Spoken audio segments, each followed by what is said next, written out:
This week, vice presidential candidate Joan Allen is in the hot seat in The Contender. Minnie Driver wants to be a beauty queen in Beautiful. And Christopher Guest and Parker Posey are just two of the eccentric dog lovers in Best in Show.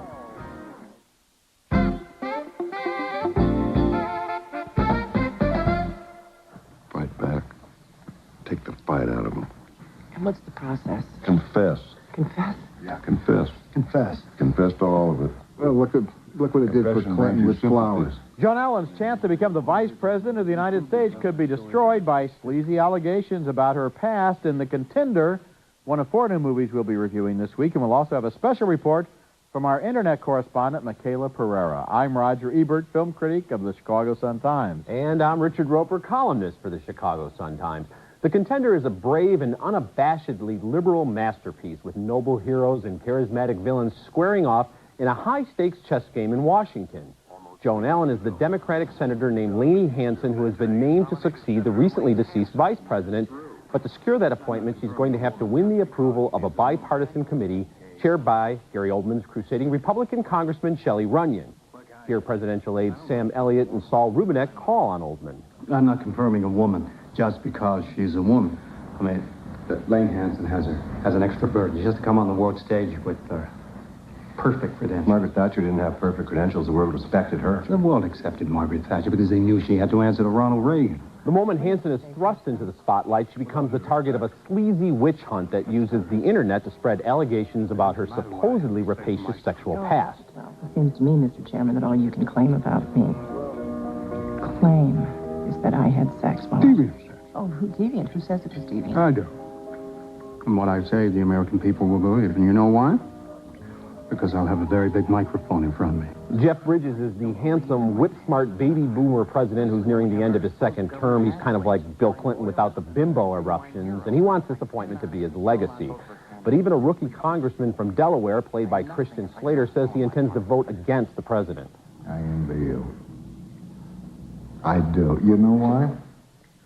Because someday, years from now, you're going to come in here with your family, and you're going to look up at my painting, and you'll be able to say to them, your kids and your grandkids, that way back then, I defied my president. Yeah, it cost me my re-election, kept me out of politics forever. What a beautiful job by Bridges, striking just the right Kennedy-esque blend of charisma and ruthlessness. Now, Oldman's performance as a Gingrich-like congressman is equally powerful, and there are other standouts here, including William Peterson as an ambitious governor and Catherine Morris as an FBI agent who's on a covert mission. But the heart and conscience of this movie is Joan Allen, who shines in a role that makes her not just a contender, but a favorite for an Academy Award. Writer-director Rod Lurie has fashioned a modern American classic that ranks with Mr. Smith Goes to Washington and The Candidate as one of the best films ever made about the American way of government. Boy, I agree with you completely. And Gary Oldman is such a surprise in this movie because for the first half hour, I didn't recognize him. Yeah. I mean, he does things with his hair and with his face. Yeah. You don't know who he is, but it's not just some kind of an impersonation. He is so good as this congressman who is so self-righteous and so concerned with the sexual past of this person who he makes into his victim. And Joan Allen, I think, teaches a valuable lesson in civics to the people watching this movie, which is it's none of their business. Yes. It's none of their business because our political process has been corrupted in the last few years by this prurient interest in what people do in their private lives. And I don't think we'll get anyone to run for president or anything else if that continues. This is a movie that's going to tell people in the future the way we lived right now at the outset of the 21st century. And you mentioned Gary Oldman. He's obsessed also with Jeff Bridges' as president character. You know, he really has a thing about him because he got defeated by him at some debate they talk about. And because of that obsession, he can't see beyond what's going on there, and he's a real disgrace to the country. The other thing I really like about this movie, you mentioned it's unabashedly liberal. Okay, well, I would also like it if it were unabashedly conservative. What I like is that it's unabashed. It's so many of our political movies have presidents who belong to no particular party that you never hear those words Republican or Democrat. It's like people don't belong to parties. They don't have positions. This movie takes political positions. And because it's authentic, it rings even more true throughout as the circumstances occur. It's a great, great movie. Very realistic. Okay, our next movie is named Girlfight, and it's the story of a tough Brooklyn girl who becomes a boxer and eventually faces her boyfriend in the ring. For Diana, a high school student with lots of anger, boxing is a way to channel her aggression and get rid of bad feelings about herself. The movie stars a powerful newcomer named Michelle Rodriguez, who tells a trainer she wants to fight. Well, you can train, but you can't fight. Why not? You just can't.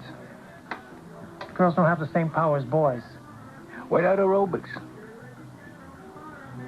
Am I talking to you? Family secrets surround the death of her mother. In their macho Puerto Rican family, it's supposed to be the boy who's a fighter, but her brother lets her have the money their dad gives him for boxing lessons. What are you going to be doing when you're supposed to be at the gym? I'm a geek. I'll do something constructive with my time. At the gym, she meets Adrian, played by Santiago Douglas, and they become lovers and sparring partners. I won't fight you. That's it. Who says you'll be the only one fighting? I'm sorry, Danny, but I haven't trained all this time to be stuck in a ring with a girl. Oh, stuck with a girl. Girlfight isn't just about fights in the boxing ring. Diana gets in fights at school and at home, where she has an uneasy relationship with her father. The one person she doesn't much want to fight is Adrian, her boyfriend, and the plot has to work pretty hard to get them in the ring together. Michelle Rodriguez shows a toughness and determination the movies don't often allow teenage women in particular to exhibit. Girlfight won for Best Picture and Director at Sundance this year, and it's quite a movie. Well, I liked the spirit of the movie. I liked the energy, and I liked that it told a different kind of story, but I can't recommend it. And my problem is with Michelle Rodriguez, because I didn't believe for 1 second that she was tough enough to take on these boys and beat them in the ring. I didn't believe her as that tough of a fighter. And if I don't believe her as a boxer, then a lot of it just falls apart for me. I did. The first time we see her in the corridor of the high school, her face shows so much anger, so much resentment, so much determination and toughness. She's tough. I realize angry. that's her character. Then she goes through training, and I believe that it is possible for a woman to get to the point. In fact, I've seen a documentary about a woman about the same age. But they're novelty acts. You know, there are female boxers, and they fight each other. Oh, now you're going to get in big trouble there. Female boxing is a recognized sport. And which one of those female boxers can go in the ring against a guy? They can't do it. Tyrene Manson from On the Ropes. The documentary that got nominated for an Academy Award last year. And if she went guys, and she has won. But if she went against one of the top 30 or 40 boxers in her weight class, if you went against one of the top 30 boxers, you get. But I didn't believe that Michelle Rodriguez could fight. If this movie had been about her trying to be a singer, and she couldn't sing and couldn't carry a note, then you'd say this movie doesn't work because everybody else in the movie is saying, hey, she can sing. In this movie, they're all saying she can box. I'm saying she can't box, so I'm giving it thumbs down. Okay, coming up later, humans and dogs compete to be best in show. He went after her like she's made out of ham. Coming up next, Minnie Driver is a crazed pageant contestant in Beautiful. Cut! Now give me one of those fries. Hey, that's mine. When are you going to get that? I am not. Uh-huh. I'm not. Oh, no, don't tease her. Anyway, this is my last French fry until after the big contest, which is exactly 2 months and 9 days from now. Minnie Driver's Mona Hibbard is an obnoxious young woman who's obsessed with beauty pageants in Beautiful, a neurotic comedy directed by Sally Field. The little girl Vanessa is Hallie Kate Eisenberg from those Pepsi commercials, and Mona's best friend Ruby is played by the crinkly-faced Joey Lauren Adams, who kind of reminds me of a rock and roll version of Renee Zellweger. Now, having finally won a state pageant after years of defeats, Mona drags Vanessa along to shoot a day in the life. Suddenly, a pregnant woman provides the perfect photo op. I'm going to get you safely to a hospital, okay? Can you hang in there? Oh! Oh! Yes! Whoa, with the song! It must have been cold there in my shadow. That may be the least funny comedic scene I've seen all year. Now, with the more sensible Ruby conveniently in jail on a trumped-up murder charge, don't even ask, Mona is the only one left to watch over bratty little Vanessa. What's the sign on the door say? Don't take that tone with me. You know the rule. Hey, kid, screaming is no substitute for acting, okay? Now, once Mona reaches the cheesy-looking national pageant, she makes no effort to get along with the other contestants. All it takes is focus, aim, and drive. Cut! Miss Illinois, I've asked you 3 times to gently toss the ball to Miss Texas. Well, is it my fault if she can't catch? Beautiful knows very little about beauty pageants and even less about television, judging by the scenes where a scheming reporter is doing an expose on Mona while the pageant is going on. The relationship between Eisenberg and Driver never develops as they screech their way through every scene, and the only actor who really escapes this mess with any dignity is Joey Lauren Adams.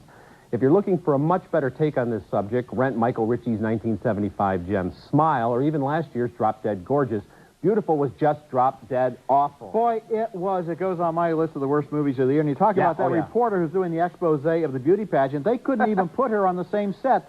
She eavesdropped. She puts her ear up against the wall to find out what's happening on the beauty pageant. And she doesn't have a microphone either, by the way, which you sometimes need as a TV reporter. Yes. Another thing that's impossible is to figure out how the Minnie Driver character could get to who she is at the end of the movie from who she is at the beginning and in the middle. And three-quarters of the way through. Waves the wand and says, okay, you become a totally different person. And there's this very long prologue at the beginning, and she was an obnoxious kid. She becomes an obnoxious adult, and she's it's not likable. There's no reason. And at the end, when she's in the pageant, she's been involved in 4 scandals. One of them involved a woman getting her hand permanently scarred. Now it turns out that her manager is in jail as the angel of death who has poisoned people in a nursing home. What are the odds this woman could even be allowed to stay? Not that close in Fatal Attraction have we seen a woman so crazy. Okay, when we come back, the dogs behave better than their owners, and the comedy Best in Show. Go to the hotel and get busy, me!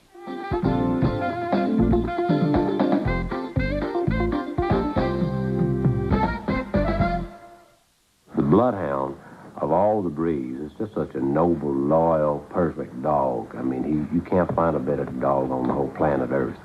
And I would guess that even if one day they land on some other planet in Venus or Mars or whatever, you couldn't find a better dog.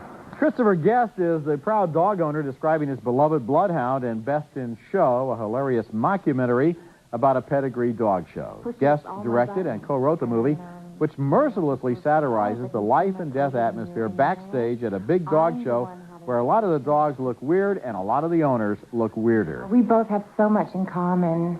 We both love soup, and we love the outdoors.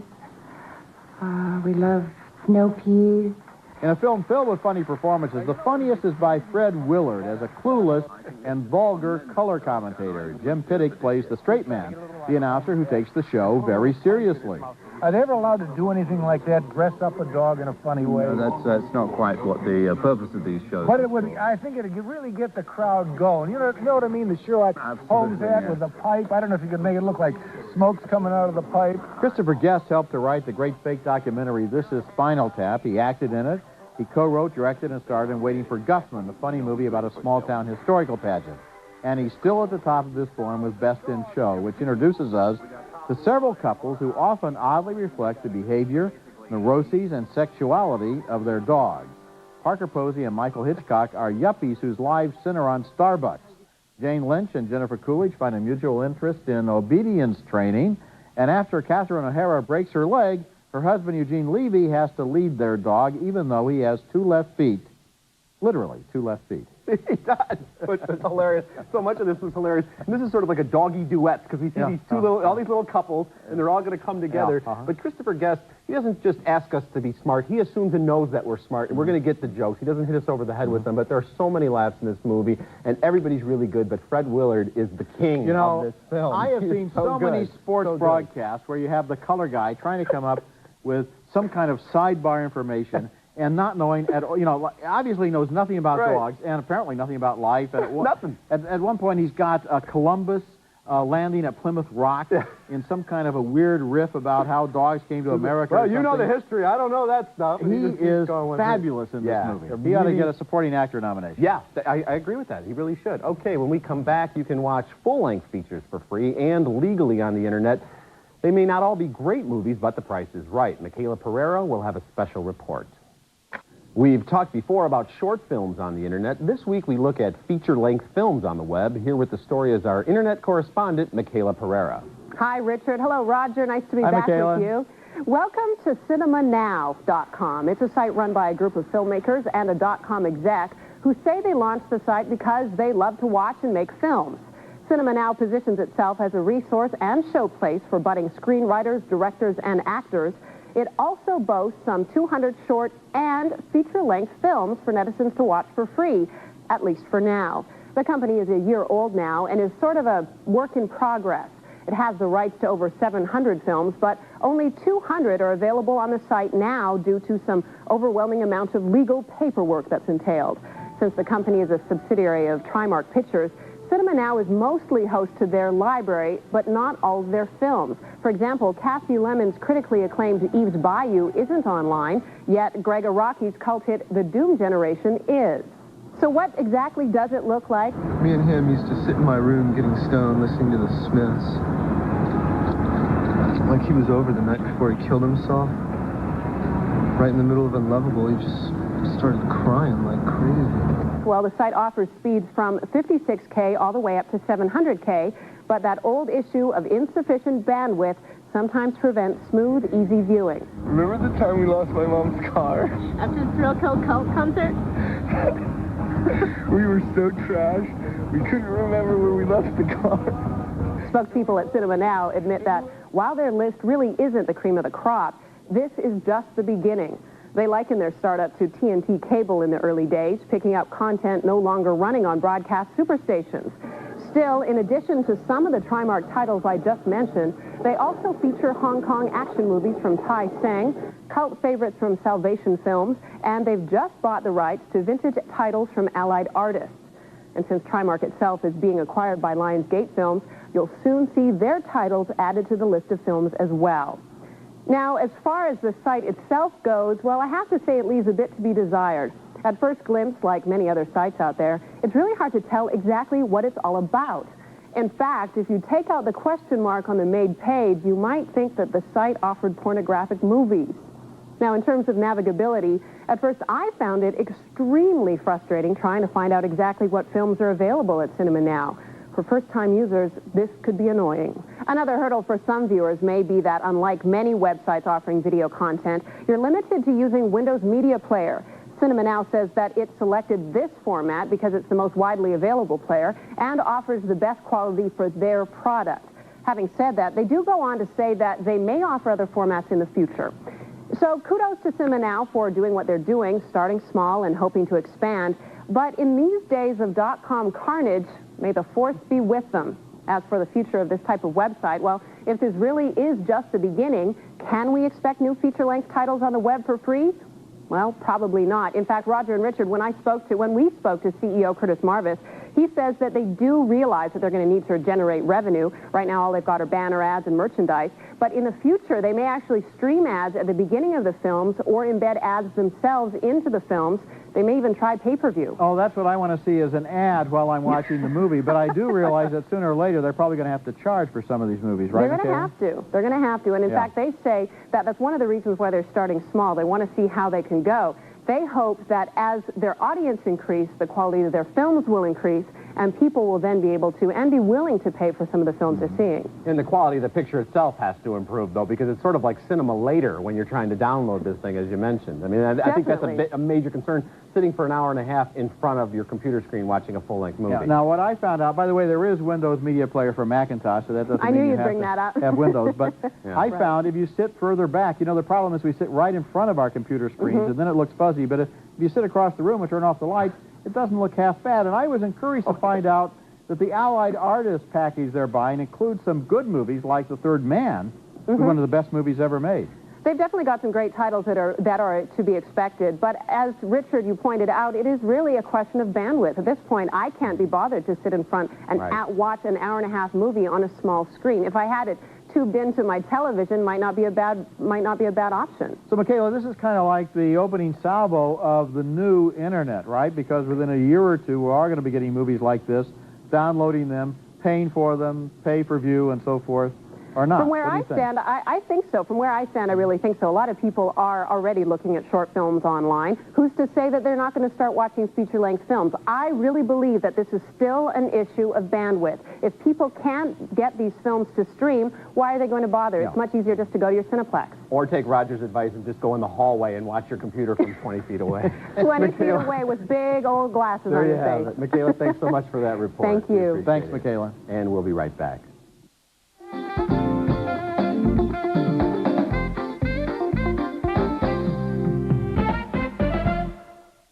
Now let's take another look at the movies we reviewed on this week's show. 2 very enthusiastic thumbs up for The Contender, an exciting and unusually intelligent political thriller. It opens in 2 weeks.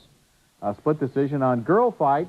I thought Michelle Rodriguez was a powerful newcomer, but Richard didn't believe her as a prize fighter. 2 thumbs down, way down for Beautiful, the inept and inane beauty pageant comedy. And finally, 2 thumbs up for Best in Show, the funny fake documentary about dogs and their humans. And the one to look for is The Contender, which I think really positions Joan Allen very nicely for Academy Award time. A great film, and Best in Show, a very funny film. Yes, now, remember, you can hear our reviews at ebert-roper-movies.com and read us in print at suntimes.com. And Michaela is at www.techtv.com.